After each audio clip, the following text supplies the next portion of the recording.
Welcome, friend. Welcome to Strawberry Shift, where we have enthusiasm for love. I'm so happy that you are here, and welcome to day 12 of Celebrate Compassion. It's a big deal that you're here. It really is, because this conversation, it's deep, it's profound.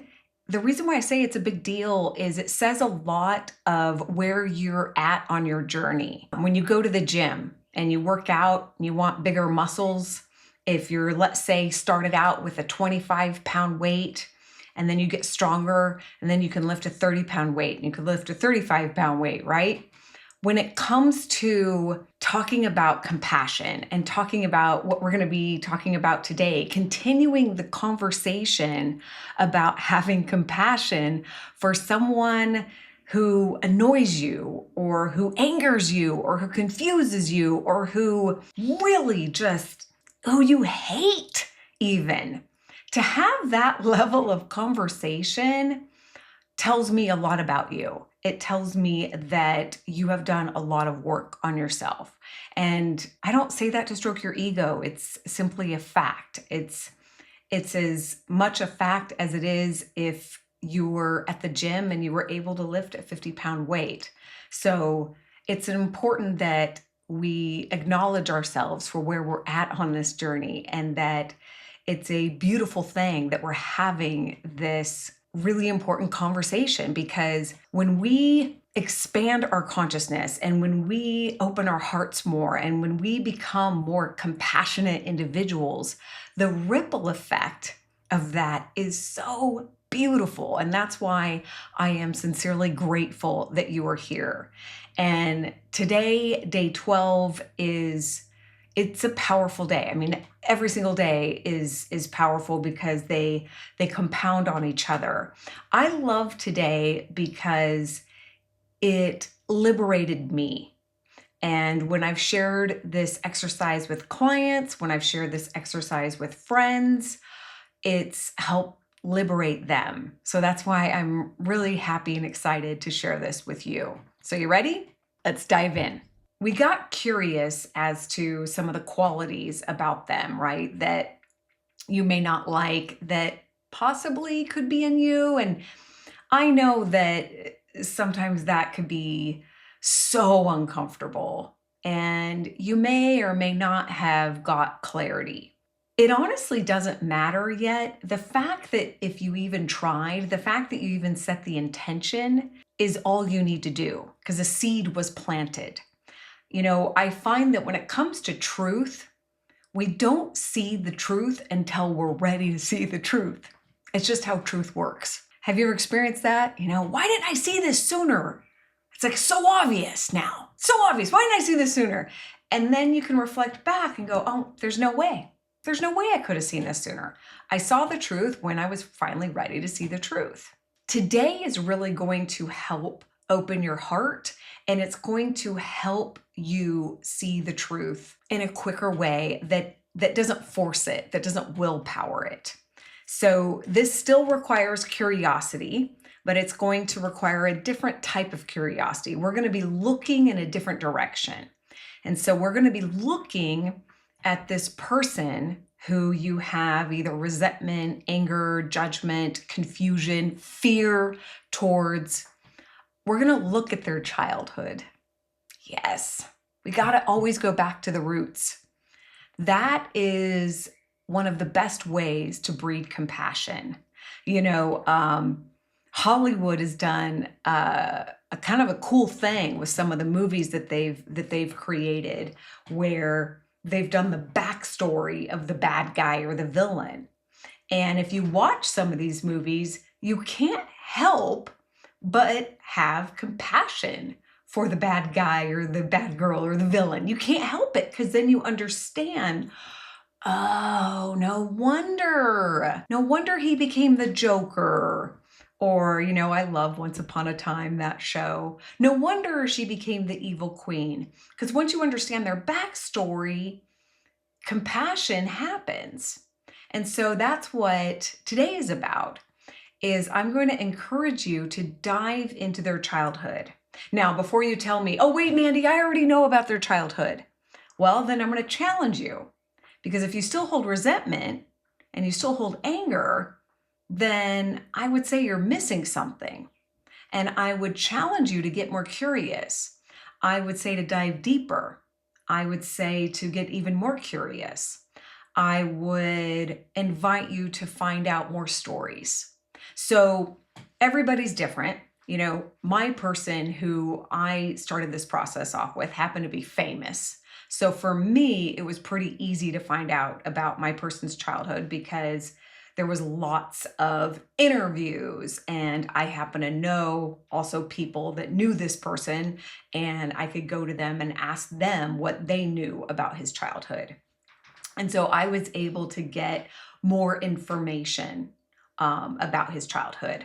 For you, and I've had clients and friends where, you know, they had people in their lives that, you know, it was either a coworker they didn't know that well, or a family member, or a friend. And so I'm going to challenge you to get creative and resourceful. Now, here's something that we have now being 2024 is we got social media, yo. It's amazing how much information is out there on social media, and it's pretty astounding how much people share. So this is I'm gonna share with you what I share with clients. If you knew you were gonna get $1 million, if you could find out about this person's childhood, what would you do? What action would you take that's obviously legal and ethical and moral, right? I bet you would get resourceful. Now, if there's no way, like, you know, this person is no longer living, because I've had clients where they still hated someone, still had resentment towards someone who is no longer living, and they didn't know anybody who was living who knew them, who knew of their childhood. So there might be some cases like that. Well, I'm going to give you an exercise to do, and I would actually invite all of you to do this exercise, because this exercise I'm going to invite you to do is actually really powerful. So in addition to doing research, so researching, you could research them on social media. If they're a famous person and there's a biography or an autobiography about them, and I know that it might be hard to spend money on, oh my gosh, this person wrote a book about themselves and I can't stand it, but I'm buying their book. I'm proud of you. I'm proud of you for doing that, because you are getting curious, and this is actually about you. It's not about them. So just keep that in mind. So, and it takes courage. Most people, again, are not having this conversation. You're lifting a heavier weight than, I would say, over 97% of the human beings on this beautiful planet. This doesn't make us better or worse than, you know, I look at us like flowers. We're all blooming at different times. So in addition to social media, in addition to, if you know anyone who knows of them that you feel comfortable, you feel safe to interview, to talk to, if you happen to work with this person and talk to this person and you can actually ask this person directly, then I really encourage you to do that. Whatever you can do to find out, you know, what was mom and dad like? Where did they grow up? Did any, you know, what significant emotional events happened in their childhood? You know, I found out some things about the person that I held a lot of judgment, a lot of resentment, a lot of hatred towards. I found out a lot about his childhood that I had no idea. I had no idea. I had no idea how much he actually got bullied. I had no idea how actually lonely he was in his childhood.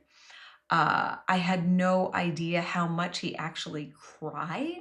I had no idea. I had no idea the amount and the intensity of the physical abuse that he endured from his mother. I knew of some of it, but I didn't know to the degree. And so it really, guess what it did is it helped soften my heart. And that's the goal, because you become so powerful when you have a softened heart. You know, when we're on this spiritual path, I remember one of my mentors, Richard Rudd, he said in one of his interviews when he had his spiritual awakening that he heard the definition of awakening is a series of softenings. Isn't that beautiful? And so remember, you really are doing this for you. And so if this helps you soften, it's going to help you awaken. It's going to help relieve this heaviness that you're carrying. I know it did for me. I had no idea how much this judgment, hatred, resentment that I was carrying, how much it was costing me. And so this is a very powerful exercise. Now, if you don't have any way of research or anything, then I have a meditation for you. And like I said, I would invite all of us to do it. This is a practice that I did as well, and it was really beautiful. So if you are like, I can't find anything, Mandy, then you can definitely, at the bare minimum, do this meditation. I'll let you know how I did my meditation. You don't need to do this meditation exactly how I do it. In fact, I would encourage you to find your own way, your own style, your own ritual meditating. But I will share with you what worked for me to give you an example. I really love candles, so I light a candle, a non-toxic one. And I said this person's name 3 times.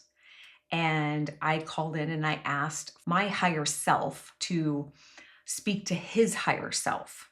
So it's like we have our personalities, our egos. I set the intention for my higher self to speak to his higher self. And my intention was to receive clarity that would give me compassion. So I asked for clarity on his childhood and his upbringing that would give me compassion for him, that would help me understand more about why he is the way he is, especially some of the things that angered me the most and frustrated me the most and annoyed me the most. Now, for me, I decided on 15 minutes. I like 15 minutes. You don't have to do 15 minutes. I like 15 minutes because for me and my brain and my mind and my ADHD, 5 minutes is way too short. 5 minutes might be perfect for you. 30 minutes, too long. So that worked perfectly for me. So you play around, ask yourself and play around with it, experiment with it. What I received was really beautiful. Now I did this, I will tell you, more than once. I probably did this about 4 or 5 times. I'm not saying that you're going to have to do it 4 or 5 times, but my resentment and my anger, I will be transparent with you, was very deep. So I needed to do this more than once. You might need to do this more than once. So just know it's like every time you do this, you'll be able to dive deeper and you'll get used to it and you'll start to trust what comes. So after doing this 4 or 5 times, here's what I got that was so profound, so beautiful, and it liberated me. I started to see him through the eyes of a mother. And I'm not even a mother. Like, I have my beautiful golden retriever Whiskey, but I don't have any children of my own. But my higher self showed me him as a young boy and then showed me his pain and how lonely he felt and how being raised by such a mentally disturbed mother, how that really screwed him up with women, and I saw it. And I couldn't believe that I didn't see it before, right? It was just like I shared with you in the beginning of this video of why didn't I see this before? This is so obvious. This is the truth. This is so obvious. I couldn't see it before. I was like, nope, couldn't see it before. And then when I saw it through the eyes of being kind of like a mother, and I saw this boy who had such a warped upbringing from this woman who, his mother slept around with lots of different men, and the way she treated him, and so much anger and so much abuse and even violence, physical violence towards him. And I was like, wow, whoa. And I saw, the reason why he's so grandiose and why he's so outrageous and why he's so loud. is I could see how he was really crying for that feminine attention and why he was the way he was with women, because that was the biggest thing I judged him for. And that was the biggest thing that really, my story was he broke my heart because he was one of my role models.